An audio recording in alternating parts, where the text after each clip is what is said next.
Hakas ngisa jan ka arpulai terik iyong arajar arpuar. Ka sorkar jela kalale burom kadu.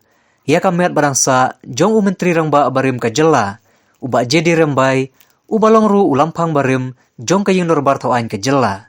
Ya kane ka jingle burom ka basyongkun, lapan long hamadan he.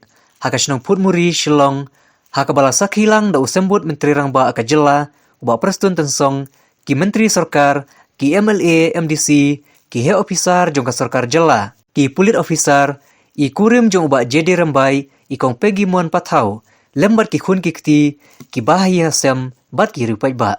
Haswa benra ekamet nakabenta ka jingle burom bakadu hamadan he.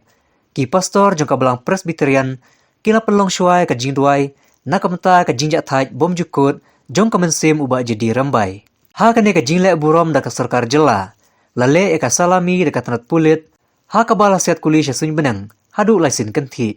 Nakaliang usembut menteri rangba, uba prestun tensong, ulampang ka yindor bar toain ka jela, uba met ba lengdo, bat kiwe kibala ai jingkren hakane kasngi, kila pertoy kikam, kiba uba jadi rembai, ulale, menba udang long nong mikmat ba, ulampang ka yindor bar toain ka jela, bat kumu menteri rangba ka jela.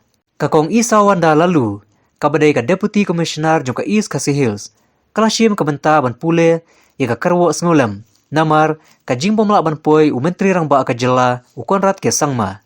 Hadin bala pendep ka jingle burom, la rapat e kamet badangsa jong uba jadi rembai, ban leit tep dan burom, ha ulum jing tep jong ka belang presbyterian put muri, kabadon ha kasnong mauro.